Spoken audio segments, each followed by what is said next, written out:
एक बार एक साधु भगवान बुद्ध से पूछते हैं कि हे तथागत, लोग अक्सर अपने भौतिक सुख पाने के लिए पूजा पाठ, तीर्थ यात्रा, यज्ञ ये सभी कुछ करते हैं। इसके करने के बावजूद भी उन्हें सुख नहीं मिलता, बल्कि उन्हें सिर्फ दुख का ही सामना करना पड़ता है। मुझे ये जानना है कि ये दुख का कारण है क्या? ये दुख मिटता क्यों नहीं है? तथागत बोले, क्या आप यह मानते हो कि दुख एक सत्य है? क्या आप यह भी मानते हो कि दुख का कारण भी है? साधु ने कुछ देर सोचा, फिर कहा, हाँ। बुद्ध बोले कि यदि दुख का कारण है तो दुख तो होगा, और यदि कारण ही समाप्त हो जाए तो दुख भी लुप्त हो जाएगा। जैसे सूर्य के प्रकाश से अंधेरा लुप्त हो जाता है। साधु ने बुद्ध से कहा कि आप सुनी सुनाई बातें नहीं कहते, जो भी कहते हैं अपने ज्ञान और अनुभव से कहते हैं।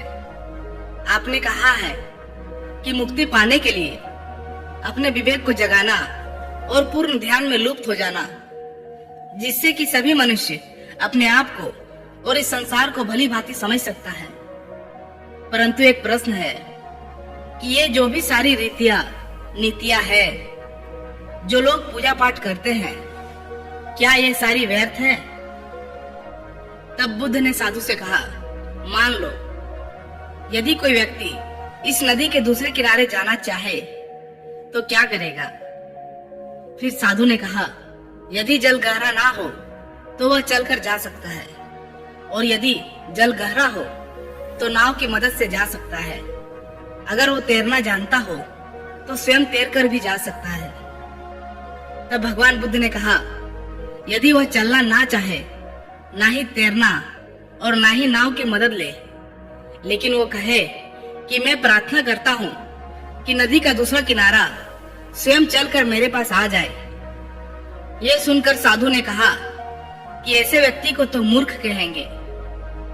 फिर बुद्ध बोले, इसी प्रकार जब व्यक्ति अपने अज्ञान और भ्रांति को अपने विवेक से मिटाएगा नहीं, तो परमानंद, महासुख और मुक्ति के दूसरे छोर पर कैसे पहुंच पाएगा? चाहे वो पूजा पाठ करे, अनुष्ठान करे या व्रत करे, चाहे वो यज्ञ ही क्यों ना करे, चाहे वो किसी रीति रिवाज, किसी नीति पर चले, वह इसी किनारे में ही रहेगा। तब साधु ने कहा, हमने सारे शास्त्रों का अध्ययन किया, उनकी व्याख्या की, परंतु जीवन की इतनी जटिल सत्य को किसी ने इतनी सरलता से नहीं समझाया। आप इस भटकती मानवता को परम ज्ञान का मार्ग दिखाएंगे। आप करुणा के सागर हो। हे बुद्ध, मुझे भी आपके शरण में आने का मौका दे। और गौतम बुद्ध ने साधु को इस तरह समझाया।